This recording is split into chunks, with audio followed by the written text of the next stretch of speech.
สบายดีเด้อพี่น้องสบายดีบ่สุขทุกคนเนาะสบายดียามสายๆพี่น้องมื้อนี้พากันเข้ามาสวนเนาะมาตัดไม้ออกพี่น้องตัดไม้กุ้งเนาะหรือว่าไม้อันนี้แหละที่มันกีดอยู่ในสวนเฮาเนาะบ่ซอลอยว่าสิตัดออกซะเพราะว่ามันเป็นไม้โบแกนนะพี่น้องแปลว่าเอาไว้เห็ดห่มเห็ดยั้งก็บ่ได้เพราะงาดอกมันฮักหล่นใส่หัวสินะไม้มันบกแข็งเอากระจิตเลือกตัดออกแต่เฉพาะนี่แหละที่มันกีดเนาะกระเฉียมันแปนไปเบิดเลยแต่ก็เลือไว้เดี๋ยวต้นพวกที่มันแกนเนาะที่ไว้เป็นห่มหั่นล่ะแต่พวกต้นกุ้งนี่สิตัดออกเบิดซะเอาเก็บไว้มันก็บ่ได้ใช้เด้อพี่น้องเพราะมันโกนกับไม้มันขดมันบ่งามก็เลยว่าสิตัดถิ่มซะแล้วก็คันมันบกโกนกับสีผ่าเป็นแผ่นเป็นแป้นเป็นยังไงเนาะพอน้องเมย์ตัดให้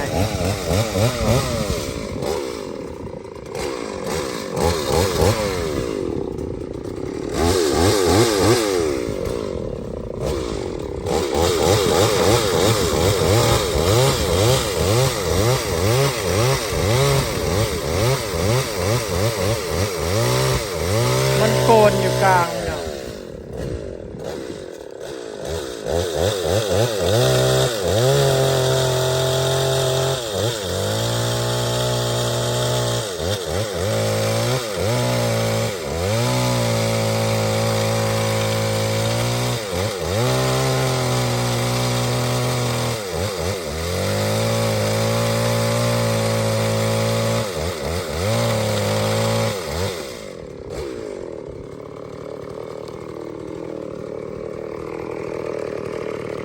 เห็นบ่พี่น้องมันโกนกลาง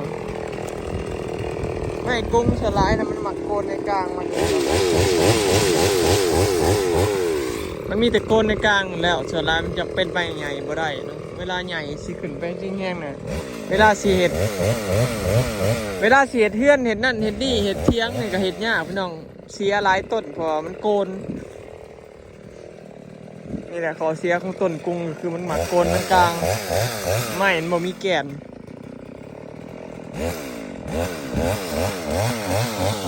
สวนของเราพี่น้องนั่นแล้วบ่ได้เข้ามาเนาะตั้งแต่เกี่ยวเขาจะสลอยเขามาลกตัวดินสอดพุทธเลิศนั่นแหละนี่ตัวดินเพิ่นลกก็เบิดแล้ว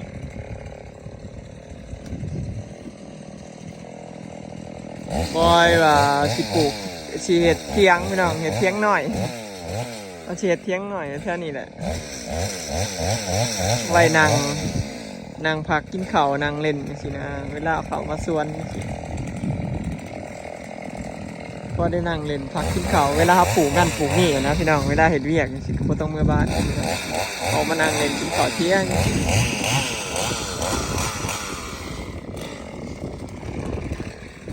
เอ้ยตัดไม้ยังไงสร้างกันหรือหาดบ่หรือยัง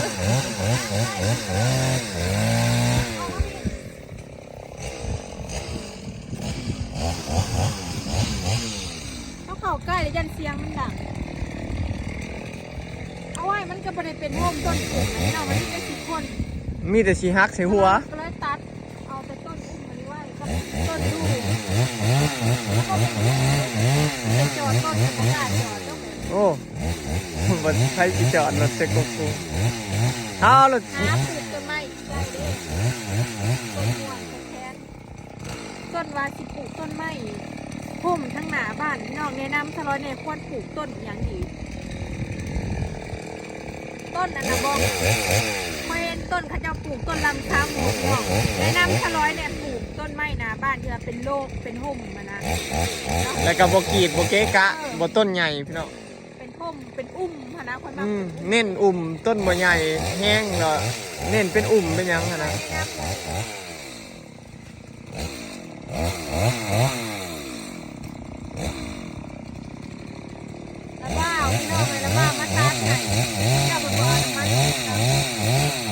เสร็จแล้วลืมเดี๋ยวเราขอเล่นขอไปเอาดอกพอเท่าซีแล้วใส่น้ำมันเราก่อนก็ได้ ว่าสิออกมาจากต้นสิตัด ต้นบัวใหญ่มีแต่ต้นใหญ่ต้นนี้ต้นนะ ต้นพี่น้องเด้อนะ1 2แล้วก็3นี่เนาะ ตัวได้ล่ำมันตัวใส่ได้เห็นแล้วเลื่อยแบบเห็นไม่เช็คเห็นยังก็ได้เห็นแก้เห็นยังก็แล้วว่าไป คันมันบ่โกนว่าซะซะคันมันโกนก็เฮ็ดบ่ได้คันเฮ็ดผ่าเป็นลักหัวก็ผ่าบ่ได้เด้อพี่น้องคันมันโกนเพราะว่ามันบ่มีแกนทมซะ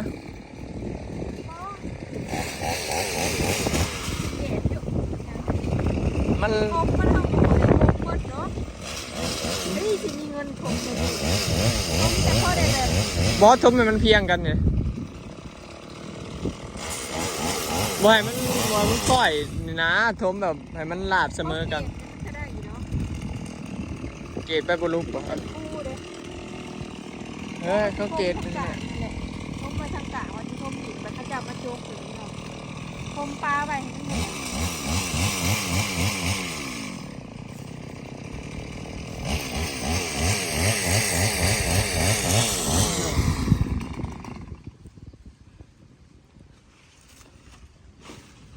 5 ต้นเนาะสรุปต้นนี้แล้วก็ต้นนั่นพี่น้อง แต่แม่มาเอาน้ำมันเนี่ย แล้วก็2 ต้นนั่นเนาะเสร็จไปอีกต้นพี่น้องนี้ต้นแรกแล้วเรียบร้อย สรุปมันเห็ดหยังก็บ่ได้เนาะได้แต่ผ่าไว้มันเป็นโกนเห็นบ่พี่น้อง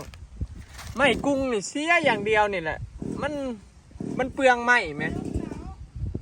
ได้แต่ลงเตาหั่นเนาะนี่แหละ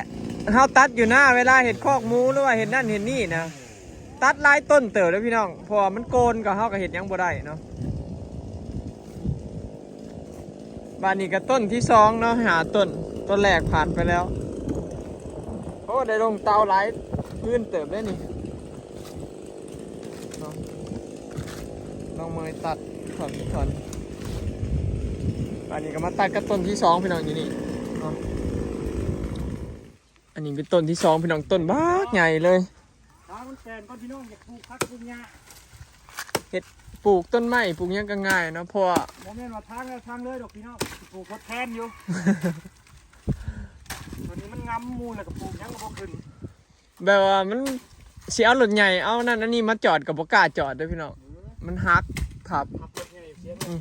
คันเฮาสิเฮ็ดเตียงนั่งห่มกับบ่กล้านั่งคือกันได้กุงนี่ก็ บ่มีทางแก้ได้คน ฮักทับรถหรือว่าฮักทับหัวคนนี่ก็เว้นอยู่นั่นเนาะกับเก็บไว้มันก็บ่ใหญ่เด้พี่น้องเพราะว่ามันขดลงง่องแง่งๆนี่เป็นโกน บ่ สินะ จอดรถแห่ได้นี่นะ มันรถแห่ได้เนาะแก่เฉลิมไทยนะ มาคือรางวัลที่1 16ตื่นจ้ เนาะ แห่มัน โอ้สาธุ ออกแง่ก่อนจัด อยู่ให้เฮาซื้ออันเลขมาตัวเฮาเสียเงิน ปอกคะแนนน่ะบ่แม่นเลขเฉยบ่เดินจานถึกเลขมากินเด้อเฮาฮู้เดียวหาหนึงนะ โอ้ยจานสีเดียวให้นะคักแล้วนะ ฟันแม่นโพดดอก บริตัวแต่จานอุ่นไหนตัว FCN ตัว FC อีทมือเหล็กไทยน่ะเหล็กควยใหญ่ บอกเจ้าของมาซื้อว่าโอ้เอิ้นกันแนวนี้แหละเลขก็บาดแม่นบาดบ่แม่นคันแม่นหลายก็เขาว่าเป็นปอบพุ่นละ ขนาดให้ลูกทำแนวงุ้มไว้เปิดมาจะไปข้างในบ่ อืม อันนี้จักเขาสั่นให้ใกล้นั่นจะกลุ่มแทงเฮ้ยอย่า ต้นนี้ใหญ่กว่าหมู่พี่น้องแต่ว่าต้นอื่นก็บ่ใหญ่ดอกเด้2 ต้นน่ะมันบ่ใหญ่ นั่นแหละคนจะโฮมกันละจุด นี่แหละ หาคนโฮมติดต่อมันเด้อ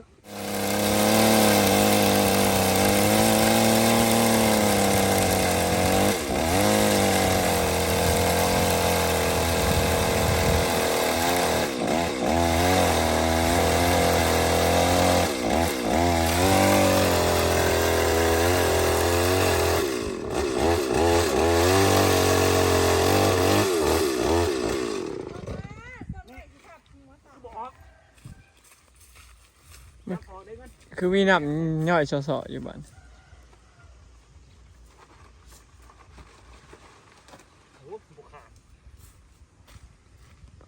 เสียวเดี๋ยวตัดใหม่เขา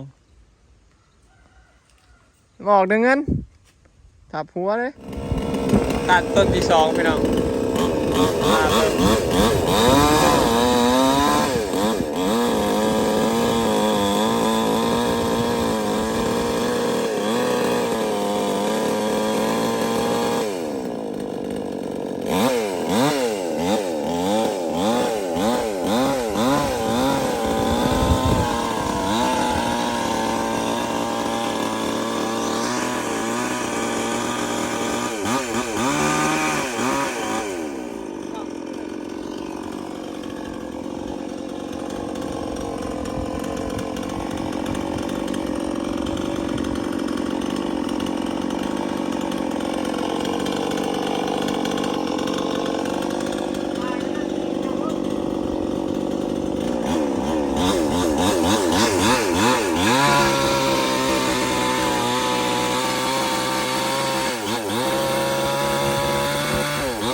เริ่มการตัดต้นที่2รุ่นพี่น้อง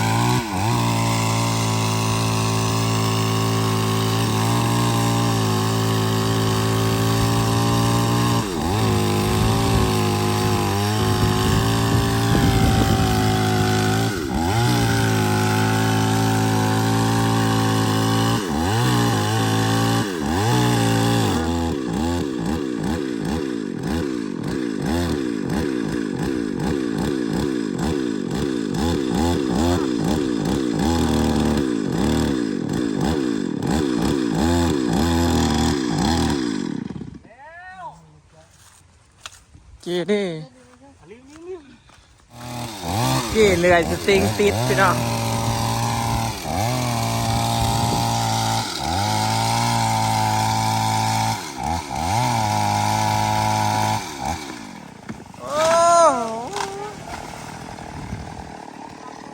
โอ้คักคือพอดีเลยวิทย์กกดู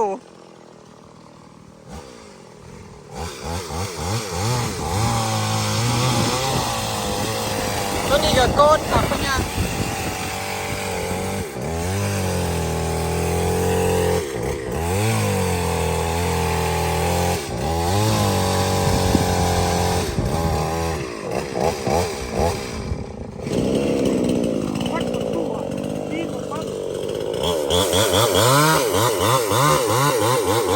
สองเครื่อง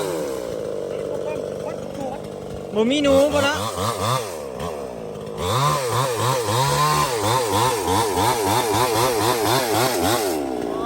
จะโดนเยอะ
จัก2เครื่องพี่น้อง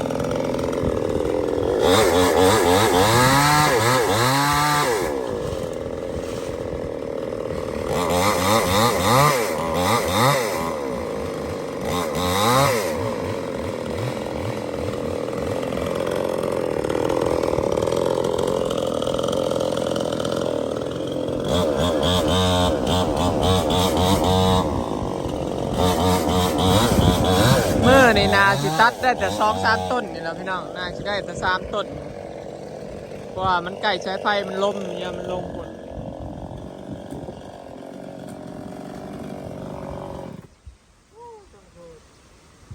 เครื่องอันจักรแล้วแบบทั้งตัดทั้งเขาะ กำลังมาทันลงโต ยังแป้งเครื่องอยู่พี่น้องเครื่องก็ยังไม่ได้ออกงาน เครื่องกับฟ้าไว้เป็นปีแล้วพี่น้องเลย ก็เลยแบบตัดไปแหน่แป้งไปแหน่ ครบรอบปีจนแล้วมาเครื่องกันเห็นกับหูแง่ให้กันได้ปะ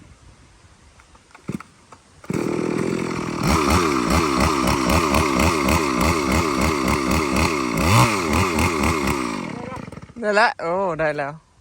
คือชิแล้วไงอยู่บ้าน เครื่องตัวนี้ได้ตัวนั้นตายเลย โกนเบิดพี่น้องใหม่เบิ่งเนี่ย